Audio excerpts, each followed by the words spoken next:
বিসমিল্লাহির রহমানির রহিম। রংপুর বিভাগ এবং বরিশাল বিভাগে আয়োজিত আজকের এই কর্মশালার দুই মঞ্চে উপস্থিত সভাপতিবৃন্দ, মঞ্চে উপস্থিত বরিশাল বিভাগে স্থায়ী কমিটির সম্মানিত সদস্য বেগম সেলিমা রহমান সহ অন্যান্য সকল নেতৃবৃন্দ মঞ্চে উপস্থিত, এবং আমার সামনে উপস্থিত আমার দুই বিভাগের জেলা পর্যায়ের বিএনপি সহ সকল অঙ্গ সহযোগী সংগঠনের সহকর্মীবৃন্দ, আসসালামু আলাইকুম। আপনাদের সকলকে আমি ধন্যবাদ জানাচ্ছি সকাল থেকে আজকে এই দুই বিভাগে আপনারা যারা এই কর্মশালায় উপস্থিত হয়েছেন। বরিশাল বিভাগ, এই সরি, রংপুর বিভাগকে আমি একটু বেশি ধন্যবাদ দিতে চাইছি, কারণ রংপুর বিভাগে যাদের আসার কথা ছিল, যে কয়জন মানুষের আসার কথা ছিল, আমি যতটুকু লাস্ট রিপোর্ট দেখেছি,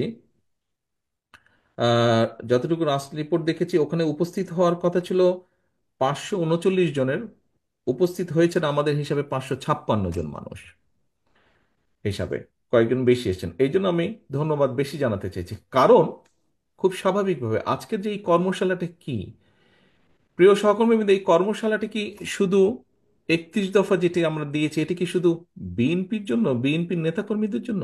অবশ্যই নয়। এটি অবশ্যই দেশ এবং দেশের মানুষের জন্য।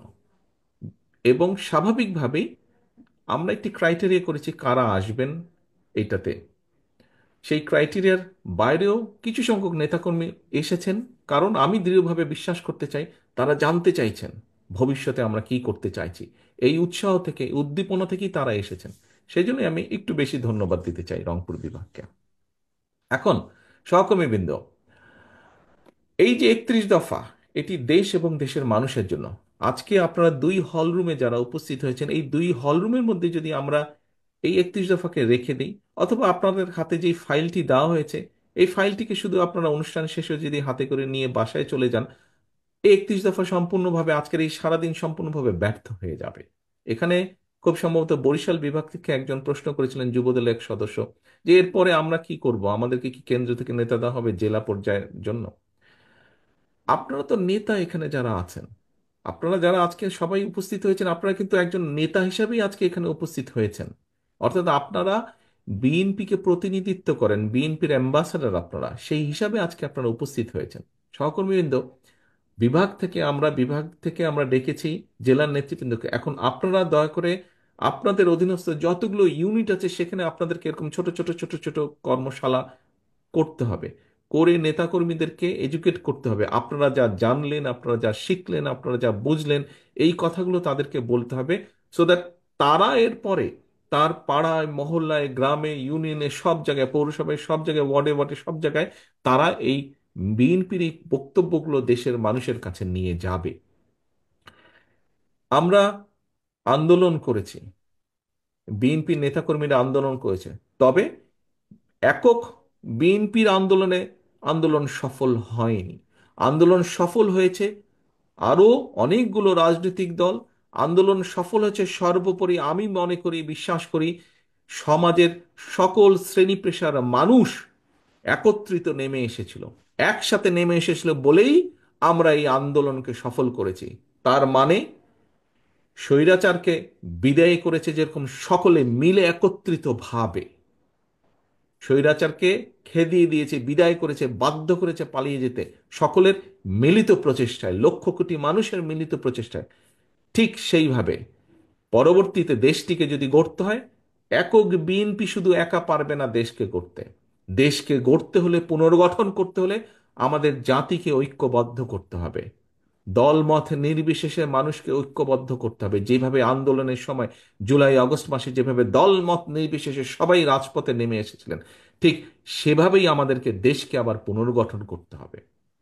প্রিয় সহকর্মীবৃন্দ, যদি আমাদেরকে সকলকে ঐক্যবদ্ধভাবে পুনর্গঠন করতে হয়, তাহলে এখানে সবচাইতে বড় ভূমিকা পালন করতে হবে আপনাদেরকে, অর্থাৎ বিএনপিকে পালন করতে হবে। কথায় কথায় অনেকেই বলে থাকেন, যারা বিএনপি করি আমরা তারা তো বলি, বিএনপি করেন না, সমর্থন করেন, অথবা কম বেশি নিউট্রাল লোক, সবাই একটি কথা বলে, সবাই একটি কথা বলেন যে দেশে এই মুহূর্তে রাজনৈতিক দল হিসেবে বিএনপি সবচেয়ে বড় দল।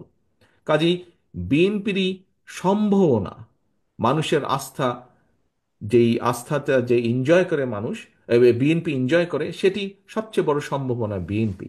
কাজেই প্রিয় সহকর্মীবৃন্দ, এই যে মানুষের আস্থা, বিএনপির সামনে যে সবচেয়ে বড় সম্ভাবনা, এটিকে সফল করা সম্ভব একমাত্র আমরা যদি দেশকে ঐক্যবদ্ধ করতে পারি, সকল মানুষকে ঐক্যবদ্ধ করতে পারি। হ্যাঁ, বিভিন্ন জনের বিভিন্ন মতামত থাকতেই পারে। আমাদের এই 31 দফার পেছনেও কিন্তু অ্যাড্রেস দেওয়া আছে যে 31 দফাই শেষ না। এটি কোনো ধর্মীয় গ্রন্থ না যে এটিকে কোনো পরিবর্তন করা যাবে না। অবশ্যই করা যাবে, অবশ্যই এখানে নতুন জিনিস ইনক্লুড করা যাবে। কোনো ব্যক্তি, কোনো সংগঠন, কোনো দল যদি ভালো কিছু প্রস্তাবনা দেয়, অবশ্যই সেটি আমরা গ্রহণ করব। কিন্তু আমাদেরকে ঐক্যবদ্ধভাবে করতে হবে। যেই কথাটি বলছিলাম, দেশকে যদি পুনর্গঠন করতে হয়, বিএনপি একা পারবে না। আমাদেরকে পারতে হলে সবাইকে সাথে নিয়ে করতে হবে। সেজন্যই কিন্তু আমরা জাতীয় সরকারের কথা বলেছি। আমরা আন্দোলনরত যেই দলগুলো ছিলাম, একসাথে আমরা আন্দোলন করেছি। আমরা চাই সকল দলকে নিয়ে এমন একটি সরকার গঠন করতে, যেখানে সব মানুষ তাদের মতামত রাখতে পারবেন এবং সকলে মিলে কাজ করতে পারবেন। আমরা কিন্তু সেজন্যই বলেছি, এই যে 31 দফার মধ্যে আছে উচ্চ কক্ষ, উচ্চ কক্ষে যেই কথাটি আমরা বলেছি, সহকর্মীবৃন্দ, এখানে অনেক মানুষ আছেন সমাজের মধ্যে যারা সরাসরি, আপনি আমি যেরকম আমরা সরাসরি রাজনীতি করছি, মিছিল করছি, মিটিং করছি, অনেক ব্যক্তি আছেন যারা সরাসরি হয়তো রাজনীতিতে জড়িত নন, হয়তো জড়িত হতে চান না, কিন্তু দেশের জন্য তারা কাজ করতে চান, তাদের বক্তব্য রাখতে চান, মতামত রাখতে চান। তারা দেশ পুনর্গঠনে তারা ভূমিকা রাখতে চান। এর মধ্যে হতে পারে সাংবাদিক, এর মধ্যে হতে পারে চিকিৎসক, এর মধ্যে হতে পারে আইনজ্ঞ, এর মধ্যে হতে পারেন সাহিত্যিক, এর মধ্যে হতে পারেন কবি, এর মধ্যে হতে পারেন ব্যবসায়ী, বিভিন্ন শ্রেণী পেশার মানুষ আছে। সেই জন্যই আমরা উচ্চকক্ষ বলেছি, যাতে এইরকম যারা আছেন তাদেরকে আমরা ওই উচ্চকক্ষে স্থান দিতে পারি, তাদের মতামত নিতে পারি, জানতে পারি, তারা ভূমিকা রাখতে পারেন। অর্থাৎ লক্ষ্য এবং উদ্দেশ্য, স্বৈরাচার যেরকম, পলাতক স্বৈরাচার যেরকম ক্ষমতায় টিকে থাকার জন্য সব জায়গায় বিভেদ তৈরি করেছিল, সব জায়গায় বিভেদ তৈরি করে সমাজের ব্যালেন্স, দেশের ব্যালেন্সটাকে নষ্ট করে দিয়েছিল। আমরা চাইছি দেশকে পুনর্গঠন করতে, এবং স্বাভাবিকভাবে দেখুন, ছোট্ট একটি এক্সাম্পল দিই। একটি 10 তলা বিল্ডিং তৈরি করতে কিন্তু অনেক শ্রমিকের অনেক পরিশ্রম লাগে, কিন্তু 10 তলা বিল্ডিংটাকে ভেঙে ধুলোর সাথে গড়িয়ে দিতে একজন মানুষের মাত্র প্রয়োজন হয়, তাই নয় কি? খুব স্বাভাবিকভাবে যে কোনো জিনিস ভেঙে দিতে একজন মানুষের প্রয়োজন হয়, কিন্তু গড়ে তুলতে কিন্তু বহু মানুষের পরিশ্রম লাগে। কাজে প্রিয় সহকর্মীবৃন্দ, আমরা যত যাই বলি না কেন, 31 দফার আলোকে অবশ্যই আমরা দেশকে পুনর্গঠন করতে চাই, কিন্তু এই দেশকে পুনর্গঠন করতে হলে সকলকে ঐক্যবদ্ধ করতে হবে। যেই কথাটি বলছিলাম যে মানুষের আস্থা আছে বিএনপির প্রতি, কিন্তু এই আস্থাকে তো ধরে রাখতে হবে। এই আস্থাকে কে ধরে রাখবে? এই আস্থাকে আমি একা পারবো না। বরিশাল বিভাগের মঞ্চে সেলিমা আপা বসে আছেন, সেলিমা আপা একাও পারবেন না, আমি সেলিমা আপা মিলেও পারবো না। আরো স্থায়ী কমিটির সদস্য আছেন, আমাদের কেন্দ্রীয় কমিটি আছে, আমরা সকলে মিলে পারবো না। কিন্তু পারবো কখন? যখন এখানে উপস্থিত আপনারা দুই বিভাগে যারা আছেন, আপনারা যখন আপনাদের অবস্থান থেকে চেষ্টা করবেন, আপনারা যখন সকলকে ঐক্যবদ্ধ করবেন, অর্থাৎ আমরা সকলে মিলে দেশকে পুনর্গঠন করতে পারবো। এবং ওই যে আস্থা, এই আস্থাকে যদি ধরে রাখতে হয়, আমাদের প্রত্যেককে প্রত্যেকের অবস্থান থেকে ভূমিকা রাখতে হবে। ঠাকুরগাঁয়ের মাসুদ একটি কথা বলেছিল, যে ওই যে ফটোকপি যে প্রেসক্রিপশন করে, দেখুন, অথবা আপনারা আহ, আহ, নিজেরা যাবেন, কেন্দ্র থেকে দেখভাল করা হবে কিনা, মনিটর করা হবে কিনা। কেন মনিটর করব কেন্দ্র থেকে? হ্যাঁ, হয়তো একটি স্বাভাবিক নিয়ম করব, কিন্তু আপনি তো আমার দলের নেতা, আপনার প্রতি তো আমার সেই আস্থা, সেই বিশ্বাস থাকতে হবে আমার। তা না হলে আপনাকে কেমন করে আমি দায়িত্ব দিব? এবং আমি যেরকম আপনার উপর আস্থা বা বিশ্বাস রাখতে চাই, আপনার মধ্যেও সেই উপলব্ধি থাকতে হবে। আপনার মধ্যে সেই উপলব্ধি থাকতে হবে যে কেন্দ্র আমাকে একটি দায়িত্ব দিয়েছে, এই হচ্ছে আমার দায়িত্ব, আমাকে আমার দায়িত্ব পালন করতে হবে। সেটি দলের কথা জনগণের মাঝে পৌঁছে দেওয়া, দলের নির্দেশনা অনুযায়ী বিহেভ করা, জনগণ যেটা প্রত্যাশা করছে, জনগণ আমার কাছে যেটা চাইছে, সেরকম রেসপন্সিবল বিহেভ করা। অ্যাট দ্য সেম টাইম জনগণের আশা বা আস্থা ধরে রাখা। প্রিয় সহকর্মীবৃন্দ, আমি বা কয়েকজন সিনিয়র নেতা মিলে শুধু আস্থা ধরে রাখতে পারবো না জনগণের। জনগণের আস্থা যে বিএনপির প্রতি, জনগণের বিশ্বাস যে বিএনপির প্রতি, জনগণের ভালোবাসা যে বিএনপির প্রতি, এটি যদি ধরে রাখতে হয়, আমাদের সকলকে মিলে চেষ্টা করতে হবে। দুই হলরুমে আপনারা যে সকল নেতৃবৃন্দ আছেন, সেটি বিএনপি হোক, সেটি ছাত্র দল, যুব দল, স্বেচ্ছাসেবক, তাঁতি দল, শ্রমিক দল, মহিলা দল, আইনজীবী ফোরাম, যেই হোক না কেন, অর্থাৎ দিন শেষে কিন্তু আপনার পরিচয় আপনি বিএনপির নেতা একজন। আপনি যখন এলাকায় বের হন, আপনাকে কি কেউ যুবদল, ছাত্রদল, আইনজীবী ফোরামের নেতা হিসেবে চিনে? নো, আপনাকে চেনে বিএনপি হিসাবে। সিম্পল কথা, আপনাকে চেনে বিএনপি হিসাবে। এবং সেই হিসাবেই আপনি সমাজে শ্রদ্ধা পান, সম্মান পান, সালাম পান। কাজে এই যে সালামটা পান সহকর্মীবৃন্দ, এটি দলের জন্য পান। কাজেই এই আস্থা ধরে রাখতে হবে, মানুষের এই সম্মানটা ধরে রাখতে হবে, এইটার জন্য কষ্ট করতে হবে। আমরা অনেক কথা বলেছি, সারাদিন অনেক কথাবার্তা হয়েছে, আপনি বলেছেন, আমি বলেছি, আমরা সকলে মিলে আলোচনা করেছি। এখন হচ্ছে কাজের পালা। কাজ কি? কাজটি হচ্ছে 31 দফার মেসেজগুলো সব পৌঁছে দেওয়া জনগণের কাছে। কাজ হচ্ছে জনগণকে ঐক্যবদ্ধ রাখা। কাজ হচ্ছে জনগণের আস্থাকে ধরে রাখা, এবং আস্থাকে ধরে রাখার প্রথম শর্ত হচ্ছে জনগণের প্রত্যাশা বিএনপির কাছে যে বিএনপির নেতাকর্মীরা এইভাবে কথা বলবে, এইভাবে চলবে, এই কাজগুলো করা থেকে বিরত থাকবে। কতগুলো কাজ আছে বাংলাদেশের যে কোনো মানুষ হিসাবে, সাধারণ মানুষ হিসেবে তারা মনে করে যে একটি রাজনৈতিক দলের এই কাজ করা উচিত না। আপনি যদি সত্যিই আপনার দলকে ভালোবেসে থাকেন, সত্যিই যদি আপনার দেশ, দেশের মানুষের প্রতি কোনো কর্তব্যবোধ থাকে, প্রিয় সহকর্মীবৃন্দ, আপনি, আমি, আমাদের অধীনস্থ যত নেতাকর্মী আছে, আসুন আমরা সকলে মিলে জনগণের প্রত্যাশা নয় এমন কাজগুলো করা থেকে আমরা বিরত থাকি, বিরত রাখার চেষ্টা করি আমাদের মধ্যে যারা বিভ্রান্ত হচ্ছেন।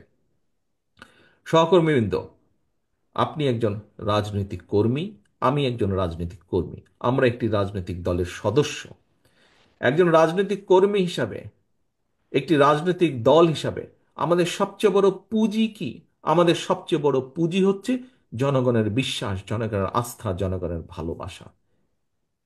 ব্যবসায়ীদের যেরকম একটি পুঁজি থাকে, যে ঠিক আছে কারো 10,000, 20,000, 50,000, 1 লাখ, 10 লাখ টাকা পুঁজি থাকে, রাজনৈতিক দল এবং রাজনৈতিক নেতা বা কর্মীর পুঁজি হচ্ছে জনগণের বিশ্বাস, আস্থা, অন্য কিছু না।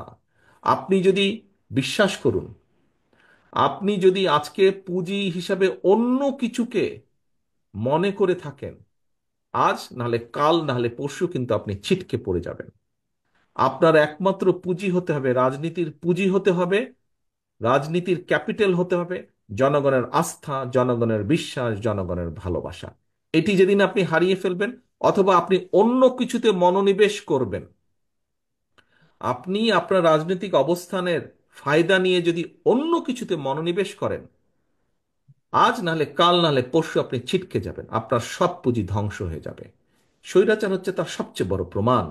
15 বছর বিভিন্নভাবে ক্ষমতায় থেকেছে, বিভিন্নভাবে আত্মসাৎ করে অনেক কিছু গড়ে তোলার চেষ্টা করেছে। আজ কিছু আছে? আজকে তো খুঁজে পান তাদেরকে? মানুষ তাদেরকে ঘৃণা করছে, মানুষ তাদেরকে খেদিয়ে দিয়েছে দেশ থেকে। সহকর্মীবৃন্দ, দয়া করে প্রত্যেকে এই উদাহরণটি মনে রাখবেন।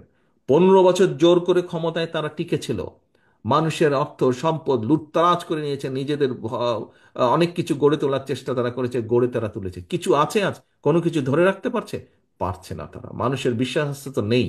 কাজেই সহকর্মীবৃন্দ, আমার সহকর্মী হিসাবে আমি প্রত্যেককে অনুরোধ করব, আপনাদের নেতা হিসেবে প্রত্যেককে আমি নির্দেশনা দিব, দয়া করে জনগণের আস্থা, এটি হচ্ছে আপনার সবচেয়ে বড় পুঁজি। এই আস্থাকে ধরে রাখার জন্য আপনার যেই কাজগুলো করা উচিত, দয়া করে সেই কাজগুলো করেন। এই আস্থা নষ্ট হতে পারে এমন যেই কাজগুলো আছে, দয়া করে সেগুলোকে বিরত থাকেন সেগুলোতে, এবং অন্যকে উৎসাহিত করেন, আপনার অন্য সহকর্মীকে উৎসাহিত করেন সেগুলো থেকে বিরত থাকতে। কারণ আমাদের সবচেয়ে বড়, আমরা তো বলেই থাকি, শহীদ জিয়ার যেই কথাটি আমরা তো বক্তৃতা বিবৃতিতে বলেই থাকি যে আমাদের সকল ক্ষমতার উৎস জনগণ, বলি না আমরা? আপনারাও বলেন, প্রত্যেকটা মানুষ এখানে বক্তৃতা বিবৃতিতে বলেছেন বিএনপির সকল ক্ষমতার উৎস হচ্ছে, রাজনৈতিক ক্ষমতার উৎস হচ্ছে জনগণ। কাজে এটি জনগণের বিশ্বাস এবং আস্থাই হচ্ছে আমাদের বড় পুঁজি।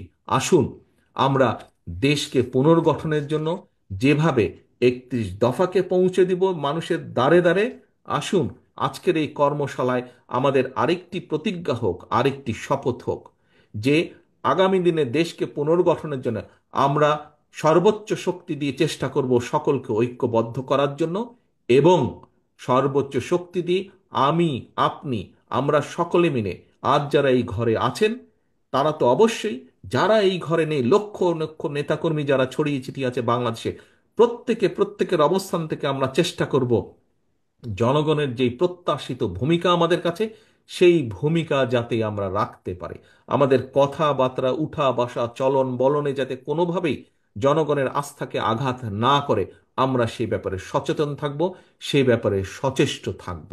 এবং একই সাথে আমরা চেষ্টা করব আমাদের উপরে যেই দায়িত্ব আমাদের উপরে দল দিয়েছে, মনিটর কেন করতে হবে? আপনি যদি আমাকে বিশ্বাস করতে পারেন, আমি কেন আপনাকে বিশ্বাস করতে পারবো না? আপনার সেই দায়িত্ববোধ থেকে আপনি দায়িত্ব পালন করবেন, এই বিশ্বাস আমি আপনার উপরে রাখতে চাই। সহকর্মীবৃন্দ, এই হচ্ছে আজকে আপনাদের উভয় বিভাগ, বরিশাল এবং রংপুর বিভাগে আমার যে সহকর্মী, তাদের প্রতি আমার নির্দেশনা নেতা হিসেবে, আপনাদের সহকর্মী হিসাবে আপনাদের প্রতি আমার অনুরোধ, যেই কথাগুলো আমি বলেছি, দয়া করে এই কথাগুলো মনে রাখবেন। আসুন, আমরা কথা বলেছি সারাদিন, এখন কাজের পালা, কাজ করার পালা। দেশকে গড়তে হবে। সেই দেশকে গড়তে হলে আমাদের সকলকে কাজে নামতে হবে। সেই কাজে নামতে হলে আমাদের সকলকে প্রস্তুত হতে হবে, এবং সেই প্রস্তুতি আমাদেরকে এখন থেকে নিতে হবে। সেই প্রস্তুতির মূল এজেন্ডা, মূল প্রথম শর্ত, কন্ডিশন হচ্ছে জনগণের আস্থা, জনগণের বিশ্বাস, জনগণের ভালোবাসা। পরিশেষে এতটুকুই বলবো, জনগণের সঙ্গে থাকুন সহকর্মীবৃন্দ, জনগণকে আস্থায় রাখুন, জনগণের আস্থায় থাকুন, আপনারা সকলে জনগণের সাথে থাকুন।